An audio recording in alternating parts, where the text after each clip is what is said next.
রাধে রাধে বন্ধুরা, আজকে তোমাদের দেখাবো নিরামিষ আলু ঢেঁড়সের রেসিপি। তার জন্য কড়াইয়ে তেল দিয়ে দিলাম, তেলটা গরম হচ্ছে। আর এই দেখো ঢেঁড়সগুলো এইভাবে সামনে পেছনে কেটে নেবে, আলুগুলো লম্বা লম্বা করে কেটে নেবে। আর একটা বাটিতে জিরে, হলুদ, লবণ আর পরিমাণ মতো লঙ্কা ঢেলে রাখবে। কাঁচা লঙ্কা দিয়ে করবো। বন্ধুরা দেখো, তেলটা গরম হয়ে গেছে। এই এখন আমি আলুগুলো ভাজার জন্য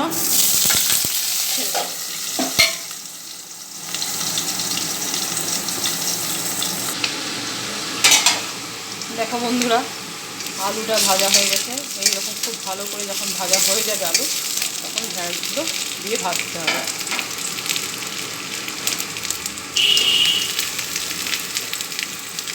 যেহেতু রসা হচ্ছে, ঢেঁড়সে কিন্তু আগে থেকে নুন হলুদ দেবো না।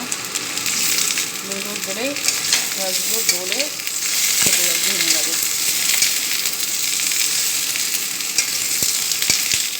এভাবে নাড়াচাড়া দিয়ে ঢেকে দিতে হবে, ঢাকা ঢাকা দিয়েই ভাজতে হবে।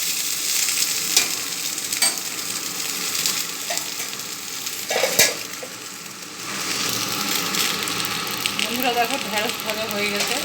ঢেঁড়সগুলো ভাজা হয়ে গেলে সুন্দর একটা গন্ধ আসবে। এই সময় যে মশলাটা রেডি করে রেখেছিলাম, সেই মশলাটা দিয়ে কষতে হবে। এই দেখো বন্ধুরা, ভাজা ভাজা হয়ে গেছে, মশলাগুলো কষা হয়ে গেছে। এরপর আমি পরিমাণ মতো জল দিয়ে দেবো। এমনভাবে জল দেবো যাতে সেদ্ধও হয় এবং রসা ব্যাপারটা হয়, ঝোল যেন না হয়। আমরা বুঝে সেইভাবে জল দেবো।